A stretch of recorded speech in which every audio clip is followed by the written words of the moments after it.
Indonesia एक ऐसा देश है जो पानी और द्वीपों से घिरा हुआ है। ये देश दक्षिण पूर्वी एशिया में आता है और इसके चारों तरफ समुद्र फैला हुआ है। इंडोनेशिया में करीब 17,000 से भी ज्यादा द्वीप हैं। इनमें से कुछ बहुत बड़े हैं, जैसे जावा, सुमात्रा, बाली और बोर्नियो, और कुछ इतने छोटे हैं कि वहां बस कुछ ही लोग रहते हैं। इंडोनेशिया की राजधानी जकार्ता है। ये एक बड़ा और बहुत ही बिजी शहर है, जहां लोगों की भीड़ हमेशा रहती है। जकार्ता में ऊंची ऊंची बिल्डिंगें हैं, शॉपिंग मॉल हैं, बड़े बड़े ऑफिस हैं और बहुत सारी गाड़ियां सड़कों पर दौड़ती रहती हैं। लेकिन यही नहीं, इंडोनेशिया के छोटे शहर और गांव भी बहुत सुंदर हैं। वहां की हरियाली, खेत और पहाड़ बहुत शांत और सुकून देने वाले होते हैं। इस देश की आबादी बहुत बड़ी है। यहाँ लगभग 28 करोड़ से ज्यादा लोग रहते हैं। ये दुनिया का चौथा सबसे ज्यादा आबादी वाला देश है। लेकिन इतने ज्यादा लोग होने के बावजूद इंडोनेशिया में लोग बहुत शांत और मिलनसार होते हैं। वे एक दूसरे की मदद करते हैं और बाहर से आने वाले लोगों का अच्छे से स्वागत करते हैं। इंडोनेशिया में लोग अलग अलग धर्मों को मानते हैं। ज्यादातर लोग मुस्लिम हैं, लेकिन यहाँ हिंदू, ईसाई, बौद्ध और दूसरी जातियों के लोग भी मिलते हैं। खासकर बाली द्वीप पर बहुत सारे हिंदू लोग रहते हैं और वहां आपको मंदिर और पूजा पाठ देखने को मिलता है। वहां की संस्कृति में सबका सम्मान करना सिखाया जाता है। इंडोनेशिया में मौसम ज्यादातर गर्म और नम रहता है। यहाँ साल भर गर्मी रहती है और बारिश भी बहुत होती है। कुछ इलाकों में तो हर दिन दोपहर को बारिश आ ही जाती है। इस मौसम के कारण यहाँ पेड़ पौधे बहुत हरे भरे रहते हैं। खेतों में धान की खेती होती है और लोग नारियल, केला, कॉफी और चाय भी उगाते हैं। लोगों का पहनावा भी मौसम के हिसाब से होता है। यहाँ के लोग हल्के और आरामदायक कपड़े पहनते हैं। महिलाएं कभी पारंपरिक कपड़े पहनती हैं, जिन्हें केबाया कहते हैं, और कभी जीन्स, टी शर्ट या ड्रेस भी पहनती हैं। पुरुष भी कभी पारंपरिक कपड़े पहनते हैं और कभी कभी वेस्टर्न कपड़े भी। इंडोनेशिया में लोग बहुत मेहनती होते हैं। सुबह सुबह लोग काम पर निकल जाते हैं, चाहे वो शहर में ऑफिस हो, खेत में काम हो या फिर मछली पकड़ने जाना हो। वहां के लोग समय की कद्र करते हैं, लेकिन साथ ही वे ज्यादा तेज तेज भागते नहीं हैं। वे अपना काम शांति से और सलीके से करते हैं। उनकी जिंदगी में एक तरह का संतुलन होता है, काम भी और आराम भी। यहाँ के घर ज्यादातर लकड़ी, ईंट और पत्थर से बने होते हैं। कुछ इलाकों में घर बहुत आधुनिक हैं, तो कुछ जगहों पर पारंपरिक तरीके से बनाए गए हैं। गांवों में घरों के सामने बगीचे होते हैं, जहां फूल और सब्जियां लगाई जाती हैं। शहरों में अपार्टमेंट और बिल्डिंग कल्चर बढ़ता जा रहा है। खाने पीने की बात करें तो इंडोनेशिया में खाना बहुत स्वादिष्ट होता है। यहाँ चावल मुख्य भोजन है। लोग दिन में 2 से 3 बार चावल खाते हैं, कभी सब्जी के साथ, कभी अंडे या मछली के साथ। नासी गोरेंग नाम की एक डिश बहुत फेमस है। ये एक तरह का तला हुआ चावल होता है, जिसमें मसाले, सब्जी, अंडा और कभी कभी चिकन डाला जाता है। साथ एक और फेमस डिश है। ये छोटे छोटे मीट के टुकड़े होते हैं, जिन्हें लकड़ी की सींक में लगाकर ग्रिल किया जाता है। इंडोनेशिया में मसाले बहुत इस्तेमाल होते हैं, लेकिन वहां के खाने का स्वाद भारतीय खाने जैसा तेज नहीं होता। वहां हल्के मसालों का इस्तेमाल ज्यादा होता है। लोग मीठा खाना भी पसंद करते हैं, खासकर नारियल और गुड़ से बनी मिठाइयाँ। इंडोनेशिया में बाजार भी बहुत रंगीन और जीवंत होते हैं। हर शहर और गांव में एक लोकल मार्केट होता है, जिसे पासार कहा जाता है। वहां लोग सब्जियां, फल, कपड़े, खिलौने, मसाले और रोजमर्रा का सामान खरीदते हैं। कुछ बाजार सुबह लगते हैं, तो कुछ रात में, ना, जिन्हें नाइट मार्केट कहते हैं। ये नाइट मार्केट बहुत ही सुंदर और खास होते हैं, जहां लाइट्स की सजावट, स्ट्रीट फूड और लोगों की चहल पहल होती है। इंडोनेशिया में लोग अपने परिवार के साथ रहना पसंद करते हैं। वहां एक ही घर में दादा दादी, माता पिता और बच्चे सब साथ रहते हैं। त्योहारों पर पूरा परिवार इकट्ठा होता है और साथ में खाना बनता है, गाना बजाना होता है और मंदिर या मस्जिद में प्रार्थना भी की जाती है। इंडोनेशिया की लड़कियां बहुत समझदार और आत्मनिर्भर होती हैं। वे अपने जीवन को लेकर बहुत सजग होती हैं और अपने फैसले खुद लेना पसंद करती हैं। गांवों की लड़कियां भी अब पढ़ाई में आगे बढ़ रही हैं और शहरों की लड़कियां तो नौकरी, बिजनेस और कला के हर क्षेत्र में अच्छा कर रही हैं। वहां की लड़कियां बचपन से ही सिखाई जाती हैं कि मेहनत और आत्मसम्मान जिंदगी में सबसे जरूरी चीजें हैं। इंडोनेशिया में महिलाएं स्कूल भी जाती हैं, कॉलेज भी, और साथ ही काम भी करती हैं। वहां की लड़कियां बहुत विनम्र होती हैं, लेकिन अपने हक के लिए खड़ी भी होती हैं। वे परिवार की इज्जत करती हैं, बुजुर्गों की सुनती हैं, लेकिन अपनी सोच को दबाती नहीं हैं।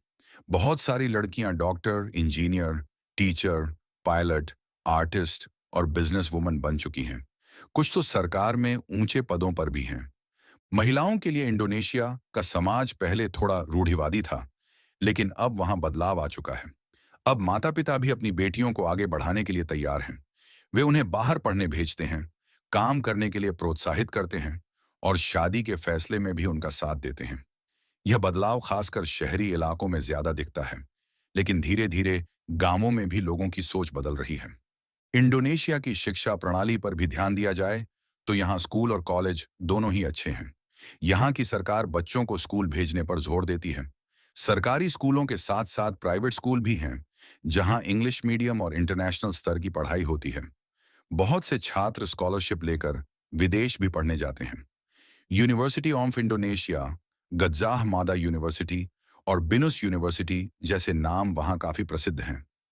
इंडोनेशिया में ज्यादातर लड़कियां स्कूल के बाद कॉलेज जाती हैं और फिर कोई अच्छा करियर चुनती हैं। वे सिर्फ शादी और घर संभालने तक सीमित नहीं रहती।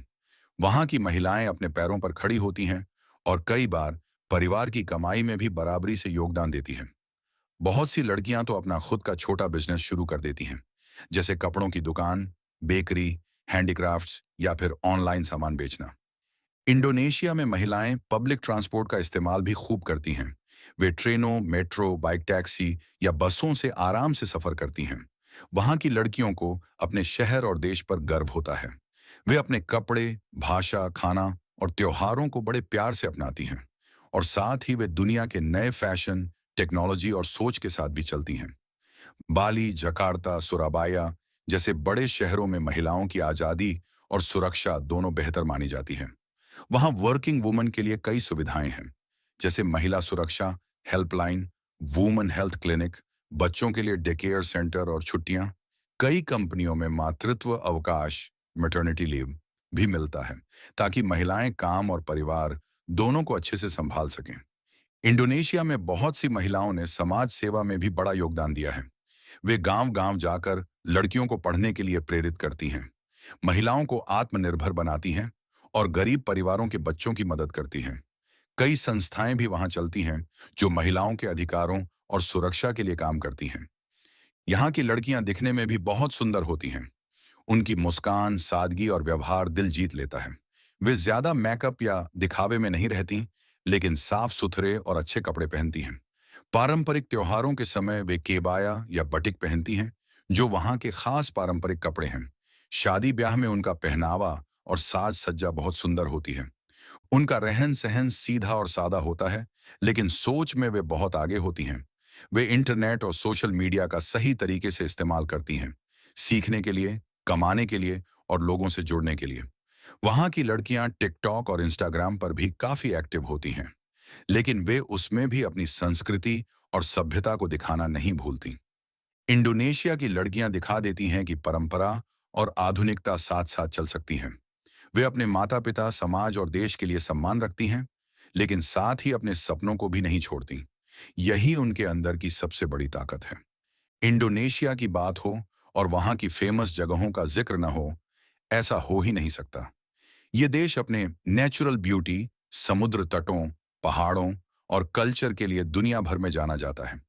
यहाँ हर साल लाखों टूरिस्ट घूमने आते हैं। सबसे पहले बात करें बाली की। बाली एक बहुत ही फेमस टूरिस्ट प्लेस है, जो अपनी खूबसूरत बीचेस, मंदिरों और कल्चर के लिए जाना जाता है। यहाँ की हवा में एक अलग ही सुकून होता है। बाली में आप सूरज की रोशनी में चमकते समुद्र को देख सकते हैं, पारंपरिक डांस शो का मजा ले सकते हैं और लोकल मार्केट में शॉपिंग भी कर सकते हैं। बाली का उबुद उबुद एरिया तो हर किसी को पसंद आता है, क्योंकि वहां हरियाली, शांति और आर्ट का मेल देखने को मिलता है। फिर आता है जकार्ता, जो देश की राजधानी है। जकार्ता एक बड़ा और बिजी शहर है, लेकिन वहां घूमने के लिए बहुत सारी जगहें हैं। यहाँ आप नेशनल मॉन्यूमेंट, मोनास, म्यूजियम और मॉल्स देख सकते हैं। जकार्ता की रातों की रोशनी, सड़कें और फूड स्ट्रीट्स लोगों को बहुत पसंद आती हैं। एक और जगह है योग्याकार्टा। ये शहर इंडोनेशिया की संस्कृति और इतिहास को बहुत अच्छे से दिखाता है। यहाँ के मंदिर जैसे बोरोबुदुर और प्राम्बानन बहुत पुराने और सुंदर हैं। बोरोबुदुर दुनिया का सबसे बड़ा बुद्धिस्ट मंदिर है और यहाँ हर साल लाखों लोग दर्शन के लिए आते हैं। ये मंदिर बहुत शांत और सुंदर जगह पर बना हुआ है और वहां जाकर ऐसा लगता है जैसे समय थोड़ी देर के लिए रुक गया हो। इंडोनेशिया में कोमोडो आइलैंड भी बहुत मशहूर है। ये द्वीप कोमोडो ड्रैगन नाम के विशाल छिपकली जैसे जीवों के लिए जाना जाता है। ये जानवर दुनिया में कहीं और नहीं मिलते। टूरिस्ट यहाँ आकर इन अनोखे जीवों को देखते हैं और नेशनल पार्क का हिस्सा भी बनते हैं। राजा अम्पार्ड, लॉम्बोक और सुमात्रा जैसी जगहें भी बहुत खास हैं, जहां नेचर और एडवेंचर दोनों का मजा लिया जा सकता है। यहाँ लोग स्कूबा डाइविंग, सर्फिंग, हाइकिंग और नेचर वॉचिंग करते हैं। अगर आप समुद्र से प्यार करते हैं, तो इंडोनेशिया आपके लिए किसी जन्नत से कम नहीं है। यहाँ के समुद्र तट, नीले साफ पानी, कोरल रीफ और नाव की सवारी बहुत रोमांचक होती है। एक और खास त्योहार है रमजान और ईद उल फित्र। चूंकि इंडोनेशिया एक मुस्लिम बहुल देश है, इसलिए रमजान और ईद बहुत धूमधाम से मनाई जाती है। लोग रोजा रखते हैं, नमाज पढ़ते हैं और फिर ईद के दिन नए कपड़े पहनकर एक दूसरे को गले लगाते हैं। मिठाइयाँ बांटी जाती हैं और घरों में खास पकवान बनते हैं। वैसाख डे बौद्ध धर्म मानने वालों के लिए बहुत पवित्र दिन होता है। इस दिन लोग मंदिरों में इकट्ठा होते हैं, मोमबत्तियां जलाते हैं और शांति की प्रार्थना करते हैं। उम्मीद है आपको वीडियो अच्छी लगी होगी। अगर हाँ तो लाइक का बटन दबाएं, शेयर करें और चैनल को सब्सक्राइब जरूर करें ताकि अगली वीडियो आपसे मिस ना हो। मिलते हैं अगली वीडियो में एक और नए देश की कहानी के साथ।